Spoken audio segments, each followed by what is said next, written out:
সংসার বড়ই সুন্দর, কিন্তু আসল সত্যি এটাই যে সংসারে সবকিছু নশ্বর। যেটা কাল ছিল তা আজ নেই, যা আজ আছে তা কাল ছিল না, আর যা আজ আছে তা কালও থাকবে না। প্রত্যেক মানুষকেই যথাসময়ে কালের কাছে মাথা নত করতে হয়।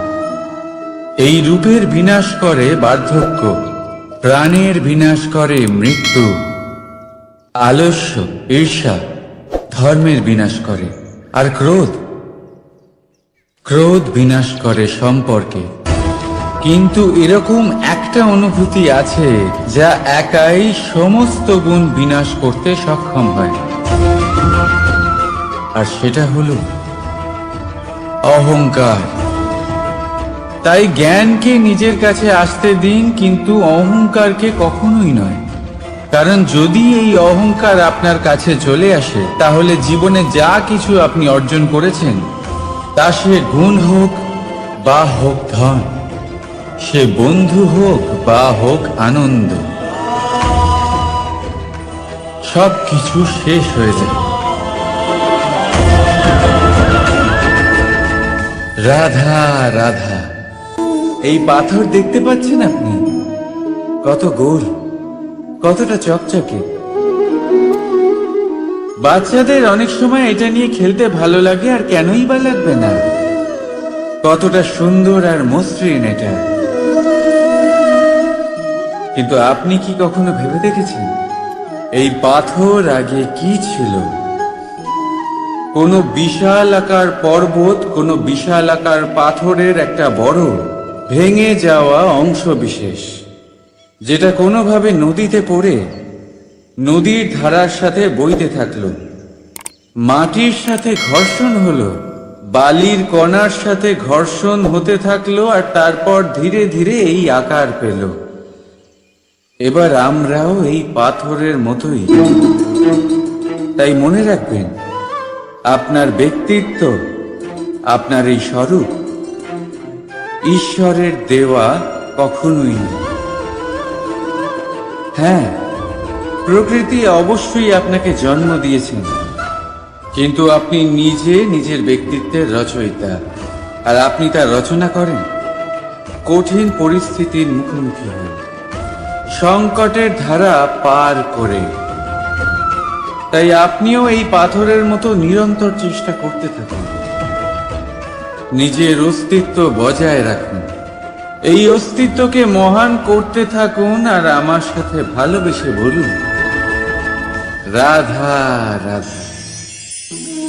বর্ষাকালে যখন ভয়ানক বৃষ্টি হয়, তীব্র গতিতে যখন হাওয়া চলে, তখন আপনি নিশ্চয়ই দেখেছেন ফুটো জোগাড় করে তাদের বাসা বানিয়ে ফেলে। নিজের সংসার সেই রকমই বানিয়ে দেয় যেমন আগে ছিল। এমন কেন? কারণ এই ঝড়ের তাণ্ডবের সাথে সেই পাখিদের কোনো বোঝাপড়া করারই নেই। তারা শুধু সেটাই করতে থাকে যেটা তাদের হাতে আছে, আর সেটাই হলো, আর এটাই হলো সুখী জীবনের মূল মন্ত্র। যেটা আপনার হাতে নেই তা নিয়ে বিলাপ করে আপনার কোনো লাভ হবে না। মনোসংযোগ তাতেই করুন যা আপনার হাতে রয়েছে।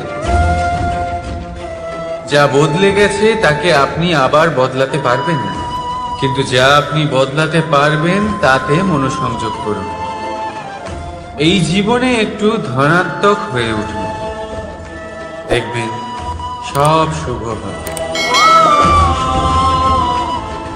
রাধা রাধা।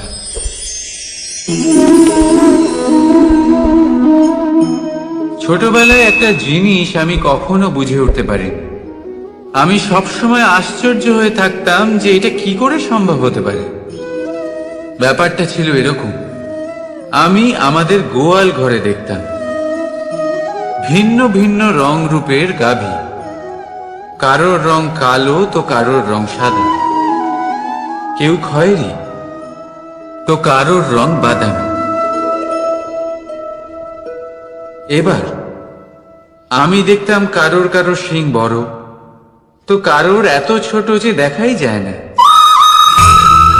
কোনো গাভী আকারে ছোট ছিল তো কেউ একটু বড়, কিন্তু যখন সেই সব গাভী দুধ দিত তখন আমি দেখতাম সেই সব দুধ সমান, রং সমান, স্বাদ সমান, গুণও সমান, আর সমান পুষ্টিও। এবার আমি এটা বুঝতে পারতাম না। আমার দৃষ্টিতে তো সমস্ত গাভী আলাদা আলাদা ছিল। আমি ভাবলাম আমি মাকে জিজ্ঞেস করি। মাকে জিজ্ঞেস করলাম। মা আমাকে বললেন, কানাই, রং রূপ পাল্টালেও গাভীদের বাস্তবিকতা তো পাল্টায় না। গাভী তো গাভীই থাকবে। এবার আমি এটা বুঝতে পারি না যে মানুষ এটা আত্মসাৎ কেন করতে পারে না। দেখুন, রং, রূপ, জাত, ধর্ম, ভাষা, এই সবের উপরে হলো মনুষ্যত্ব। আর মনুষ্যত্বের একটাই ধর্ম, আর সেটা হলো প্রেম। তাই এই প্রেম আপনি সকলের সাথে ভাগ করে নিন। প্রেমের সাথে সকলের সেবা করুন। এই মনুষ্যত্বর অমৃত চেখে দেখুন, আর আপনি বুঝে যাবেন যে আমরা কেউ আলাদা আলাদা নই। আমরা সবাই সমান। রাধা রাধা। সাগর, কত বিশাল হয় এই সাগর! কি না করতে পারে এই সাগর! এক মুহূর্তের মধ্যে সব ধ্বংস করে দিতে পারে, প্রলয় ডেকে আনতে পারে, সংসার মুছে ফেলতে পারে। এই সাগর জীবন জ্যোতি নিভিয়ে দিতে পারে। কিন্তু এই সাগর যা মেটাতে পারে না তা হলো একজন তৃষ্ণার্তের তৃষ্ণা। অন্যদিকে এই ঘোড়া, যা এতটাই ছোট যে গোপিনীরা একসঙ্গে অনেকগুলো নিয়ে চলতে পারে, কিন্তু এই ছোট ঘোড়া অনেকের তৃষ্ণা মেটাতে পারে। এবার বলুন, জল সাগরেও আছে, আবার এই ঘোড়াতেও। তাহলে পার্থক্য কোথায়? এখানে পার্থক্য হলো তাদের আচরণের মধ্যে। একজন মাটির মধ্যে মিষ্টি জল ধরে রাখে, তো আরেকজন নিজের নোনা জলের আঘাতে যে কাউকে মাটিতে মিশিয়ে দিতে পারে। আপনি কি হতে চাইবেন? সাগরের নোনা জল হয়ে কারোর আশা চূর্ণ বিচূর্ণ করে দিতে, নাকি মিষ্টি জলের ঘোড়া হয়ে কারোর তৃষ্ণা মেটাতে? সিদ্ধান্ত আপনার। রাধা রাধা। কতবার এমন হয়, আপনি কোনো কাজ করার জন্য কাউকে দায়িত্ব দেন, কিন্তু সেই ব্যক্তি সেই কাজ সম্পন্ন করতে পারে না, অসম্পূর্ণ রেখে দেয়, অথবা ঠিকভাবে করতে পারে না। এবার এই পরিস্থিতিতে কি হয়? আপনি ক্রুদ্ধ হয়ে যান, তার উপরে আপনি রেগে যান, তাকে তিরস্কার করেন, আর তারপরে সেই কাজ সম্পন্ন করতে আপনি নিজেকেই নিযুক্ত করেন, আর শেষ পর্যন্ত সেই কাজ সম্পন্ন হয়েই যায়। এবার এই বিষয়ে সমস্যা সেই ব্যক্তির চেষ্টায় নয়, সমস্যা আপনি যে সেই ব্যক্তিকে ভরসা করলেন তার ছিল। আমরা অন্যের প্রতি ভরসা করাকে প্রথম পদক্ষেপ বানিয়ে, আর নিজের উপরে বিশ্বাসকে শেষ সম্বল। কিন্তু তার বদলে এটাই হওয়া উচিত যে নিজের উপরে ভরসাকে আমরা প্রথম পদক্ষেপ বানাই, তাকে নিজের সহায় মানতে হবে। যদি আপনি এমন করেন তাহলে পরিণাম আরো সুখকর, আরো আনন্দদায়ক হবে। তাই মনে রাখবেন, এই সংসারে আপনার সব থেকে বড় ভরসা আর কেউ নেই। এই সংসারে আপনার সব থেকে বড় রক্ষাকর্তা আর কেউ নেই, বরং আপনি নিজেই। রাধা রাধা। আসুন আপনাকে একটা প্রশ্ন করছি, সোনা আর লোহার মধ্যে তফাৎ কি? এবার বেশিরভাগ লোকের উত্তর এটাই হবে যে সোনা বহুমূল্য। সোনার মূল্য লোহার থেকে অনেক বেশি। এটা ঠিক, কিন্তু আমাদের এটা ভোলা ঠিক হবে না যে সোনা আমাদের সাজগোজের কাজে লাগে, আমাদের আরো বেশি সুন্দর দেখায়। অন্যদিকে লোহা সেই সৈনিকদের ঢাল ও তলোয়ার হয়ে তাদের রক্ষা করে যারা আমাদের প্রাণকে রক্ষা করেন। এই সৈনিক না থাকলে আমাদের প্রাণও থাকবে না। এবারে বলুন, সোনার মূল্য বেশি হওয়াতে কি লোহার মূল্য কমে যায়? কখনোই না। ঠিক সেইভাবে এই জীবনে আপনি যতই চেষ্টা করুন, কিছু না কিছু এমন থেকে যাবে যা আপনি কখনোই পাবেন না। আর সেই কারণে নিজেকে অক্ষম মনে করা অনুচিত। হতে পারে আপনার কাছে সেই গুণ আছে যেটা সংসারে আর কারোর কাছে নেই। সেই গুণটাকে চিনুন, সেটাকে বাড়ান আর সেটাকে ব্যবহার করুন। তাই মনে রাখবেন, সংসারে প্রত্যেকটা ব্যক্তি বিশেষ হয়, আর এই সংসারে সবাই সবকিছু পায় না। নিজেই দেখে নিন, সোনাকে যে দোকানে সাজিয়ে রাখা হয় সেই দোকানের তালা লোহা দিয়ে তৈরি হয়। রাধা রাধা। সংসারে সব থেকে বেশি দামি কি, সব থেকে বেশি মূল্যবান কি? কেউ বলবে সোনা। এর সমস্ত ধন খরচ করেও একটা জিনিস আমরা কিনতে পারবো না, আর তা হলো একটা মুহূর্ত। কি হলো? সত্যি সামনে এসে গেল। সত্যি হলো এটাই যে জগতে সব থেকে বেশি মূল্যবান সময়। সেই সময় যেটা আমরা এমনি নষ্ট করে দিই অকাজে, কখনো কোনো আশাতে, কখনো শোক করে, কখনো ঘটে যাওয়া দিনের কথা ভেবে, তো কখনো ভবিষ্যতের চিন্তাতে। এই সময়ের সদ্ব্যবহার আমাদের করা উচিত। এই সময়ের সদ্ব্যবহার করে আমাদের ধন অর্জন করা উচিত, মহান কাজ করা উচিত, আমাদের ব্যক্তিত্বকে উদার করা উচিত, ভালো কাজ করা উচিত, সকলের সাথে আনন্দ ভাগ করা উচিত। যদি আমরা এই সংসার থেকে চলেও যাই, তাহলেও সময় আমাদের যেতে দেবে না। এখানেই স্থিত করে রাখবে, কারোর না কারোর জন্য প্রেরণা হয়, বা কারোর মুখে কৃতজ্ঞতার হাসি ফুটিয়ে। রাধা রাধা। সূর্য। এই সংসারে সব থেকে বেশি তেজস্বী এই সূর্য, সব থেকে বেশি উজ্জ্বল, সব থেকে বেশি শক্তিশালী।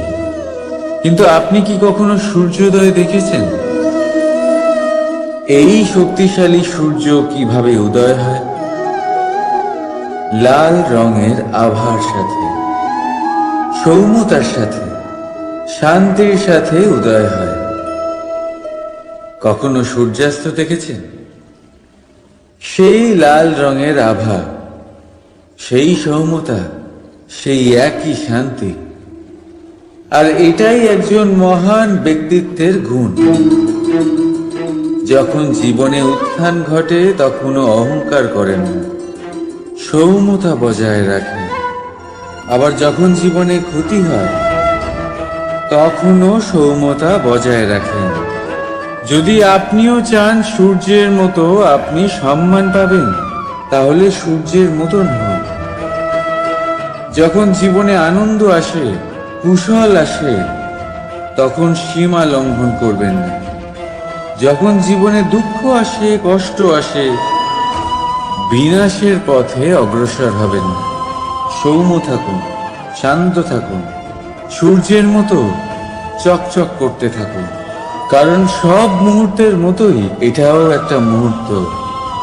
তাতে আপনি আনন্দ লাভ করুন বা পান দুঃখ, এই মুহূর্ত অবশ্যই চলে যাবে। রাধা। আপনি ওই কথাটা নিশ্চয়ই শুনেছেন, যখন ভগবান একটা দরজা বন্ধ করেন তখন অন্যদিকে অনেক দরজা খুলে দেন। এবার এই দরজা, এই সমস্ত পথ আমরা দেখতে পাই না, অনেক সময় আমরা বুঝতে পারি না, হারিয়ে যায় সব। কখনো কখনো মনে হয় যে এই কথাটাই মিথ্যে, কিন্তু আসলে তা তো নয়। তাহলে হারিয়ে যায় কেন? কারণ আমরা সময় নষ্ট করি এই দরজার দিকে তাকিয়ে থেকে। ভাবি এই বুঝি দরজা খুলবে, এবার দরজা খুলবে, অপেক্ষা করতে করতে আমরা অনেক সময় নষ্ট করে ফেলি। এত সময় নষ্ট করি যে আমরা দেখতে পাই না, খুঁজে পাই না সেই সমস্ত দরজা আর পথ যা আমাদের জন্য খোলা রয়েছে। যদি খুঁজেই না পাই তাহলে তা ব্যবহার করব কি করে? মনে রাখুন, ভগবান সব সময় আমাদের সাথে রয়েছেন, আমাদের সাহায্য করছেন। এই পথ সব সময় আছে, সর্বত্র আছে। দরকার রয়েছে শুধুমাত্র দৃষ্টিভঙ্গি এবং ভাবনা। এই দৃষ্টিকে বিস্তৃত করুন, এই দৃষ্টিভঙ্গিকে ধন্যাত্মক করে তুলুন, আর এই ভাবনা এর সীমা একটু বাড়িয়ে তুলুন। তারপর দেখবেন সব খুঁজে পাবেন। আসলে কি, এই যে ঈশ্বর, এই যে পরমাত্মা, তা আমাদের সাথে রয়েছে, আমাদের মনের মধ্যে রয়েছে। যিনি তাকে মন থেকে চাইবেন তিনি তাকে মনের মধ্যে অবশ্যই খুঁজে পাবেন। যদি উনি মন থেকে চান পথ খুঁজে পেতে, তাহলে তিনি অবশ্যই পথ খুঁজে পাবেন। তাহলে আসুন আমার সাথে ভালোবেসে বলুন, রাধা রাধা। ধর্ম, আমরা সকলে ধর্মের বিষয়ে কথা বলি, কখনো নিজের ধর্মের বিষয়, আর কখনো অন্যের ধর্মের বিষয়। কখনো আমরা অধর্ম দেখলে সেই বিষয়ে কথা বলি। অনেক রকম আলোচনা হয়, কিন্তু এই ধর্ম আসলে কি, সেটা কি কেউ বোঝে? যদি আমি আপনাকে উত্তর দিই, এই উত্তর সরল। ধর্ম হলো তাই যা মানুষকে অন্য মানুষের সাথে, সমস্ত বিশ্ব সংসারের সাথে আনন্দ সহকারে বাঁচতে শেখায়। সেই জন্য আপনি যদি কখনো কোনো ধর্মীয় স্থানে যান, সেই ধর্মীয় স্থানে গিয়ে আপনার শান্তির অনুভূতি হয়, তাই না? কিন্তু দেখুন, ধর্মের জ্ঞান থাকলেই সেই মানুষ ধর্মের পথে চলতে পারবে এমন কোনো কথা নেই। অনেক সময় সম্পর্কে যখন সংঘর্ষ বেড়ে যায়, তখন ইচ্ছের জন্ম হয়, ক্রোধের জন্ম হয়, অহংকারের জন্ম হয়, আর তারপর বিনাশ হয়ে যায় এই ধর্মের। সেই জন্য দ্বিতীয় সব থেকে গুরুত্বপূর্ণ গুণ যা আমার সারথীর মধ্যে থাকা উচিত, তা হলো ধর্মবীর হওয়া। এবার দেখতে হবে সেটাই যে কে হবে সেই ব্যক্তি যিনি এই স্বয়ম্বরে নিজের ধর্মে অটল থাকবেন।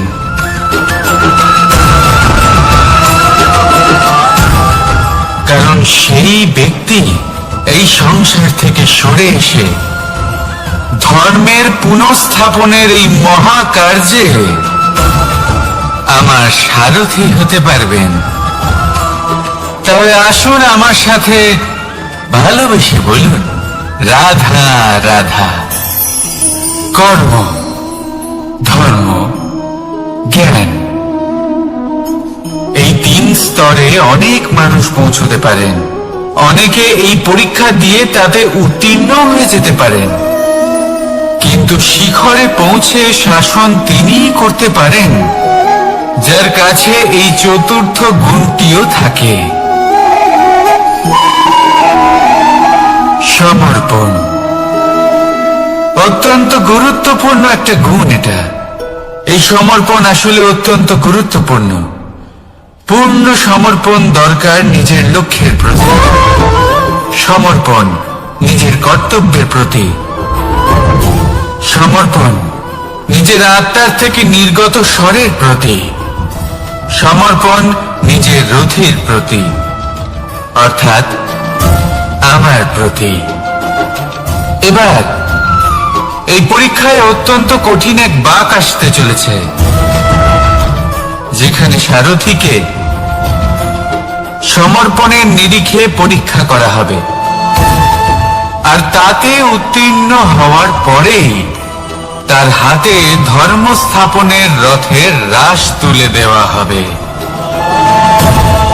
দেখা যাক কি হয়। ততক্ষণ আপনি প্রসন্ন থাকুন আর আমার সাথে ভালোবেসে বলুন, রাধা রাধা।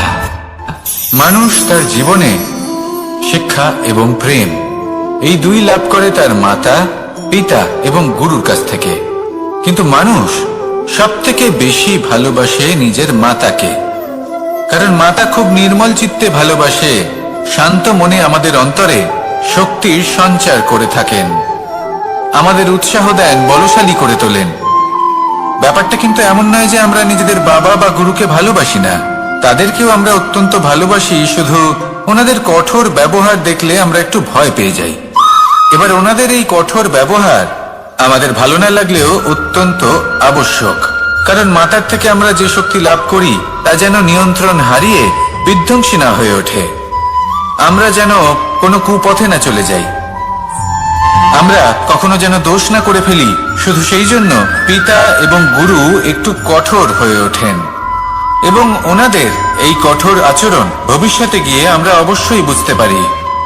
জীবনে কিছু বছর আমরা এগিয়ে যাই আর তারপর আমরা বুঝতে পারি যে বাবা এবং গুরু আমাদের যথেষ্ট ভালোবাসতেন, কিন্তু ওনাদের ভালোবাসার বহিঃপ্রকাশ আলাদা। প্রয়োজনীয় হলো এটা দেখার, এটা বোঝার যে শুরু থেকে আমাদের প্রতি ওনাদের আচরণ কেমন ছিল। ওনাদের কঠোর হওয়ার পেছনে ওনাদের ভালোবাসাটা বোঝার চেষ্টা করুন, ওনাদের চিন্তাটা বোঝার চেষ্টা করুন, ওনাদের পথপ্রদর্শনের আড়ালে আপনার ভবিষ্যতের জন্য যে পরিকল্পনা ওনারা করেছেন সেটা বোঝার চেষ্টা করুন। তখন আপনারা বুঝতে পারবেন ওনাদের ভালোবাসাকে। আপনার মনের মধ্যে আপনা থেকেই ওনাদের প্রতি সম্মান জেগে উঠবে। নিজের পিতা এবং নিজের গুরু এই দুজনের প্রতি কৃতজ্ঞতা প্রকাশ করুন আর আমার সাথে ভালোবেসে বলুন, রাধা রাধা। জীবন কিসের উপর নির্ভরশীল? ধনের উপর, বৈভবের উপর, নিঃশ্বাসের উপর? না, এই জীবন নির্ভরশীল বিশ্বাসের উপর। বিশ্বাস নিজের উপর, বিশ্বাস আমাদের আপনজনের উপর। কিন্তু যখন এই বিশ্বাস ভেঙে যায় তখন মানুষের মনও ভেঙে যায়, আর তারপর সে অন্য কিছু করতেই পারে না। তখন কি করা যেতে পারে? তিনটে কাজ আছে যা আপনি করতে পারেন। প্রথম, ভালোবাসা। যাকে আপনি ভালোবাসেন, যারা আপনাকে ভালোবাসে, ভুল যারই হোক না কেন, তার কাছে ক্ষমা চাইতে কখনোই সংকোচ বোধ করবেন না। দ্বিতীয় হলো বিশ্বাস। যারা আপনাকে ভালোবাসেন, আপনাকে বিশ্বাস করেন, তাদের বিশ্বাস কখনো ভাঙবেন না। তৃতীয় হলো আশা। যারা আপনাকে ভালোবাসেন, আপনাকে বিশ্বাস করেন, তাদের আশা আপনার সাথে জড়িত, তাদের থেকে কখনো কিচ্ছু লুকোবেন না। এই তিনটে কাজ করুন আর এই জীবন সুপ্রসন্ন হয়ে বলবে, রাধা রাধা। মানুষের জীবনে দুই ধরনের আবেগ থাকে যা চিরকাল তার সাথে বসবাস করে। প্রথম, স্বপ্ন। দ্বিতীয়, অজুহাত। মানুষ হাজার হাজার স্বপ্ন দেখতে পারে। আমাকে এই কাজ করতে হবে, আমাকে ওখানে ঘুরতে যেতে হবে, আমার জীবনে এই অসম্ভব কাজ বাস্তবায়িত করে দেখাতে হবে, আদি ইত্যাদি। এবার ঠিক যেমন স্বপ্ন দেখেন, সেইভাবে অজুহাতও খুঁজে নিয়ে আসেন। আমি এই স্বপ্ন পূরণ করতে পারলাম না, কারণ আমাকে কেউ সাহায্যই করলো না, কারণ আমি দুর্বল হয়ে পড়েছিলাম, কারণ আমার কাছে সময়ই ছিল না, আদি ইত্যাদি। এবার সাফল্য এবং অসফলতার মাঝখানে এই ধরনের সংঘর্ষ হতে থাকে। সাফল্য তখন লাভ করা সম্ভব যখন আপনার স্বপ্ন আপনার অজুহাতের থেকে অনেক বড় হয়। আর অসফলতা তখন পাবেন যখন আপনার অজুহাত আপনার স্বপ্নের থেকে অনেক বড় হয়। আপনি যদি সাফল্য লাভ করতে চান তাহলে চেষ্টা করতে থাকুন, পরিশ্রম করুন। যদি অসফল হন তাহলে ভয়ভীত হওয়ার কোনো প্রয়োজন নেই। নিজের ভুল বুঝুন, তাকে শুধরে নিন, আবার চেষ্টা করুন। কিন্তু যদি নিজের জীবনে অজুহাত নিয়ে আসেন তখন স্বপ্ন কখনো পূরণ হবে না। আসুন আমার সাথে ভালোবেসে বলুন, রাধা রাধা। ভয়ের সাথে আমরা সবাই পরিচিত, কষ্ট আমরা সবাই পেয়েছি। কখনো কখনো আমরা অসুস্থ হয়ে পড়ি, আর এমন সময় হলে মাতার মমতা, কখনো বাবার স্নেহ, কখনো বন্ধুদের পাশে থাকার অনুভূতি আমাদের রোগ নিরাময়ে সাহায্য করে। কখনো যদি আমরা নিরাশ হয়ে পড়ি, তখন যদি আমাদের কোনো আপনজন আমাদের দুটো ভালো কথা বলে, তখন আমাদের মনোবল বেড়ে যায়। ঠিক তেমন সংসারের এই রঙ্গমঞ্চে যদি আপনি পীড়িত অনুভব করেন, কিছু শুভ কথা আলোচনা করুন, কিছু স্তুতি গান করুন, কিছু মুহূর্তের জন্য হলেও নিজের ইষ্টদেবের কথা স্মরণ করুন আর প্রার্থনা করুন। সাহস বাড়বে, শক্তিও বৃদ্ধি পাবে এবং সামনে এগিয়ে চলার পথও দেখতে পাবেন। তখন এই মন প্রসন্ন হয়ে বলবে, রাধা রাধা। কখনো কখনো অন্ধকারের সাথে লড়াই করার জন্য আমরা প্রদীপ জ্বালাই। এতে প্রথমে সলতে রাখি, তারপর তেল ঢালি, তারপর আগুন জেলে এটা প্রজ্বলিত করি। তারপর একটা সময় আসে যখন এই প্রদীপ নিভে যায়। কারণটা কি? কারণ কি এটা যে প্রদীপের প্রকাশমান হওয়ার ক্ষমতা সমাপ্ত হয়েছে? না, এই যে আগুন আমরা দেখতে পাচ্ছি, এই আগুনের জন্য যে শক্তির প্রয়োজন হয় তা আসে এই তেল থেকে। যদি এই তেল সমাপ্ত হয়ে যায় তাহলে এই প্রকাশ তাও সমাপ্ত হয়ে যায়। আর আমাদের জীবনে এই তেল হলো আমাদের কর্ম, আর এই আগুন আর এর দ্বারা উৎপন্ন হওয়া প্রকাশ আমাদের ভাগ্য। যত আমাদের কর্ম ক্ষীণ হতে থাকবে, আমাদের ভাগ্য সৌভাগ্য কোথাও না কোথাও লুপ্ত হয়ে যাবে। যে উজ্জ্বল ভবিষ্যৎ আমরা চাইছি তা কখনো লাভ করতে পারবো না যদি কর্ম না করি। ঠিক যেমন তেল ছাড়া অগ্নি উৎপন্ন হয় না, তেমনি কর্ম ছাড়া সৌভাগ্য হয় না। আর যেমন কর্ম তেমন ভাগ্য। তাই সবসময় কর্ম করতে থাকুন, কর্ম করা থামাবেন না। আর আমার সাথে ভালোবেসে বলুন, রাধা রাধা। জীবনে তিনটি বিষয় আছে, তিনটি বস্তু আছে, তারা যেন আপনাকে কখনো বশে না করে নিতে পারে। প্রথম হলো ধন। ধন যতক্ষণ আপনি ব্যবহার করতে থাকেন, যতক্ষণ তা আপনার কাজে আসছে, ততক্ষণ ঠিক আছে, এই ধন আপনার কাছে অমৃত। কিন্তু যখন এই ধন আপনাকে ব্যবহার করতে শুরু করে, বুঝে যাবেন যে আপনার পতনের সময় শুরু হয়েছে। দ্বিতীয় বিষয়, ফেলে আসা অতীত। যাই করুন, আপনি অতীত পাল্টাতে পারবেন না, আর এই সত্যিটা আপনিও জানেন। কিন্তু তাও এর বশবর্তী আমরা হয়ে পড়ি। আর যখন তাই হয়, তখন এই সংসারে আমরা যেখানেই যাই না কেন, যত বড়ই সুখ লাভ করি না কেন, সেই সব আমাদের কাছে তিক্ত বলে মনে হয়। তৃতীয় বিষয়, আপনার আশেপাশের মানুষ ভিন্ন ভিন্ন ধরনের মানুষ হয়, যাদের চিন্তা ভাবনা এবং দৃষ্টিভঙ্গি ভিন্ন ভিন্ন প্রকারের।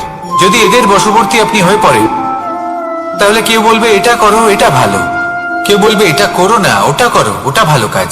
কেউ বলবে এই দুটোই করো না, অন্য কিছু করো। এই কথাগুলিতে আপনি এতটাই জড়িয়ে পড়বেন যে আপনি লক্ষ্যভ্রষ্ট হয়ে পড়বেন। তাই এই তিন বিষয় থেকে সাবধানে থাকবেন। যদি কোনো কিছু বশ করতে হয়, তাহলে আপনাকে বশ করতে হবে আপনার আজকে, নিজের বর্তমানকে। এটা খুব প্রয়োজনীয়। এটা ভাববেন যে এই সময়ের সদ্ব্যবহার আমি কিভাবে করব, সময়কে শাসন কিভাবে করব, ওই কর্ম কিভাবে করব যাতে ভবিষ্যতে কখনো আমার আফসোস না হয়, বরং এই সংসার আমাকে নিয়ে গর্ব করবে, সেই কর্ম করুন। আর যখন আপনি এটা শিখে নেবেন, তখন আপনি নিজেই নিজেকে প্রকৃত অর্থে ভাগ্যশালী করে তুলবেন। আসুন আমার সাথে ভালোবেসে বলুন, রাধা রাধা। অনেক সময় আমরা কারোর নীরবতাকে তার দুর্বলতা ভেবে বসি। হতেই পারে সেই ব্যক্তি উত্তর দিতে চাইছেন না, হতে পারে অন্য কোনো কারণ আছে যা আমরা বুঝতেই পারছি না। সেই জন্য তাকে দুর্বল ভেবে নেওয়া অনুচিত। দেখতে গেলে এই বিশাল সমুদ্র এও কিন্তু নীরব, শান্ত হয়। কিন্তু যখন সে রুদ্র মূর্তি ধারণ করে তখন কি হয়? সমগ্র সংসারকে বিনাশের পথে নিয়ে যায় এই সমুদ্র, প্রলয় সৃষ্টি করে। সেই জন্য কারো সহ্য শক্তিকে দুর্বলতা বলে মনে করবেন না, কারণ যদি এই নীরবতা নিজেকে ভেঙে বেরিয়ে আসে তাহলে তা বিনাশের সমস্ত সীমা পার করে যেতে পারে। তাই এই নীরবতাকে সবসময় বুঝুন, সবসময় একে সম্মান করতে শিখুন, আর আমার সাথে ভালোবেসে বলুন, রাধা রাধা। কখনো কোনো চাতক পাখিকে দেখেছেন? কথায় আছে যে বছরে মাত্র একবার সে তার তৃষ্ণা মিটিয়ে থাকে, আর তাও আকাশে ভেসে থাকা মেঘের দ্বারা ঘটানো বৃষ্টির জলের ফোঁটা থেকে। আর কোথাও থেকে সে তার তৃষ্ণা পূরণ করে না। সারা বছর সে নিদারুণ গরম সহ্য করে, তীব্র শীতও সহ্য করে, শুধু এই আশা নিয়ে যে বছরে একবার অন্তত সেই মেঘের ঘন ঘটা হবে, বৃষ্টি হবে, আর সে তার তৃষ্ণা নিবারণ করবে। এটা আসলে কি? এটা আসলে বিশ্বাস। সেই বিশ্বাস যে বছরে একবার সেই মেঘ আসবে তৃষ্ণা নিবারণ করতে। যেমন দেখুন, একটা সূর্যমুখী ফুল সারা রাত অন্ধকারের সাথে যুদ্ধ করে, কারণ তার বিশ্বাস যে ভোরবেলায় সূর্য তাকে অবশ্যই দর্শন দেবেন। সেটাও বিশ্বাস ছিল যার উপর ভরসা করে মনু একটা নৌকা নিয়ে বেরিয়ে পড়েছিলেন এবং সমস্ত সৃষ্টিকে প্রলয়ের হাত থেকে বাঁচিয়েছিলেন। সেটাও ছিল ভালোবাসার প্রতি বিশ্বাস, যার উপর ভরসা করে বানর এবং ভাল্লুক সেনা নিয়ে শ্রীরাম আক্রমণ করেছিলেন সমস্ত বরদানপ্রাপ্ত অসুরগণ এবং রাক্ষসগণের লঙ্কায় এবং জয় লাভ করেছিলেন। এই বিশ্বাসই হলো এই বিশ্বের আশা। বিশ্বাস রাখুন যে আপনি হলেন সর্বশ্রেষ্ঠ এবং শুধুই নিজের কর্ম করতে থাকুন। এই বিশ্বাসের আশাই আপনাকে প্রতি মুহূর্তে বল প্রদান করবে। এ হলো আমার বিশ্বাস। আসুন আর আমার সাথে ভালোবেসে বলুন, রাধা রাধা। যোগাসন। যোগাসনে আসন অত্যন্ত গুরুত্বপূর্ণ। এবার আমি বলবো সবথেকে শ্রেষ্ঠ আসন কোনটি। আশ্বাস। নিজেকে আশ্বস্ত করতে থাকুন যে আমি আছি, সব ঠিক হবে, যা হচ্ছে ভালোর জন্য হচ্ছে। এই আশ্বাস আপনাকে জীবনে এমন ধনাত্মক বিশ্বাস দেবে যে আপনি বড় বড় সমস্যার সমাধান করতে পারবেন। এবার যদি কথা বলি সব থেকে কঠিন সময়ের, তাহলে সেটা হলো বিচ্ছেদের।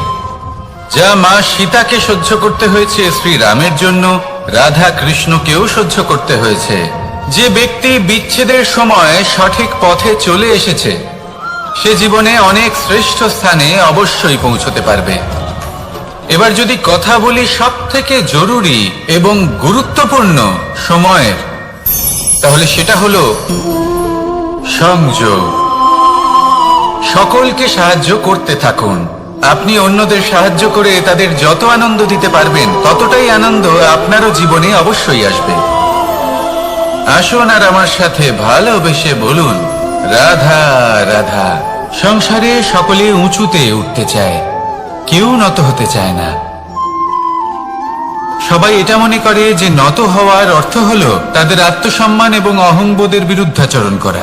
তাদের মনে হয় যে যদি আমরা নত হই সংসার আমাদের দুর্বল মনে করবে, তাদের শৌর্য এবং তাদের ব্যক্তিত্বের অপমান হবে। কিন্তু এটা কি সত্যি? প্রত্যেকবার নত হওয়ার অর্থ কি সম্মানহানি হওয়া? কখনোই নয়। আপনি নিজের জীবনকেই দেখে নিন।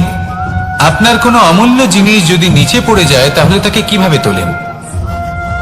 সেই বস্তুকে তোলার জন্য আপনাকে নত হতেই হবে। আপনি বড়দের আশীর্বাদ কিভাবে লাভ করেন? আপনি নত হয়ে তবেই তাদের আশীর্বাদ লাভ করতে পারেন, তাই না?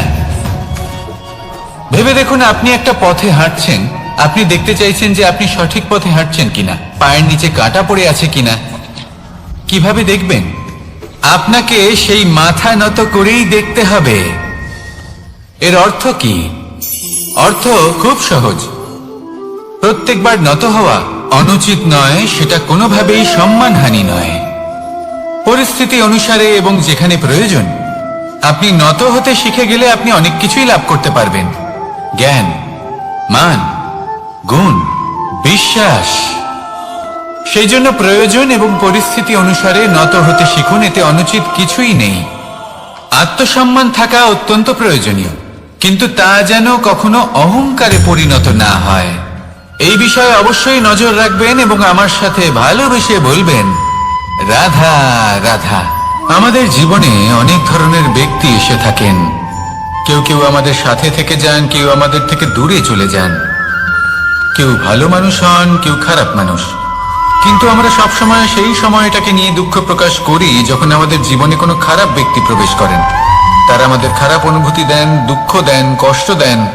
আমরা সবাই তাকে ভালো মন্দ কথা বলি। কিন্তু কেন?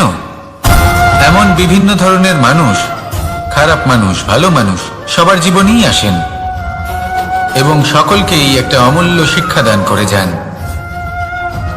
এবার আপনি নিজেই ভেবে দেখুন, জীবনে যখন প্রথমবার আপনি আগুন স্পর্শ করেছিলেন তখন আপনি একটা শিক্ষা লাভ করেছিলেন যে আমাকে আগুনের থেকে একটু দূরে থাকতে হবে। তারপর আস্তে আস্তে আপনি শিখলেন যে কিভাবে এই আগুনকে নিয়ন্ত্রণে রাখতে হবে।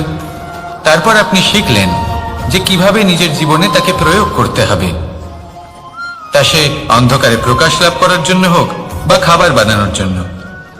সেইভাবেই কোনো খারাপ ব্যক্তি যখন আপনার জীবনে আসে কোনো শিক্ষা দিয়ে যান, তার প্রতি কৃতজ্ঞ থাকুন। তার বিষয় খারাপ ভাবার বা খারাপ অনুভূতি নিয়ে থাকার কোনো প্রয়োজন নেই। সেই শিক্ষা লাভ করুন, ইতিবাচক মনোভাব নিয়ে জীবনের সামনে এগোতে থাকুন। কেউ নেই যিনি আপনাকে বাধা দিতে পারেন। আসুন আমার সাথে ভালোবেসে বলুন, রাধা রাধা।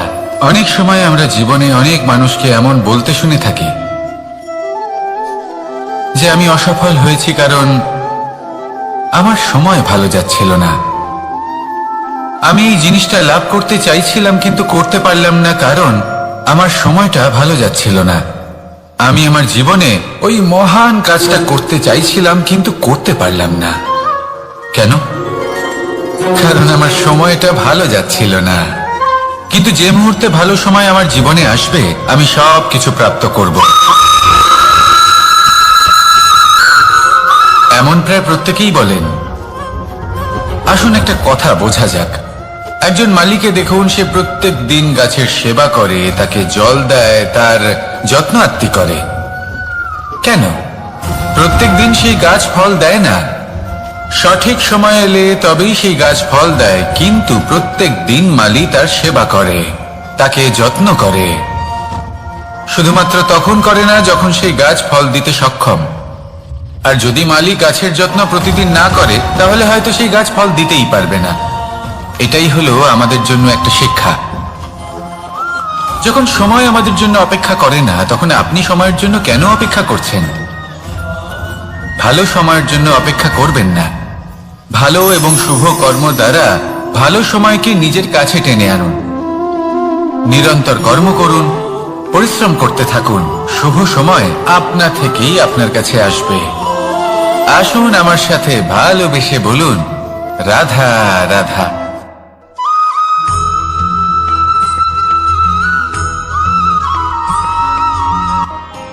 পরীক্ষা এমন একটা শব্দ যেটা শুনে সংসারের বেশিরভাগ মানুষই ভয়ভীত হয়ে পড়েন। কারণটা কি? অসফলতার ভয়। পরীক্ষা এই শব্দের যদি আমি অন্য দিকটা দেখাই, তার তাৎপর্য এই নয় যে আপনার দুর্বলতা সবার সামনে তুলে ধরবে। এটা তো হলো সেই যুক্তি যা আপনার বল, সাহস, শক্তিগুলি সবার সম্মুখে তুলে ধরবে। আগে হ্যাঁ, এটাই হলো সেই যুক্তি।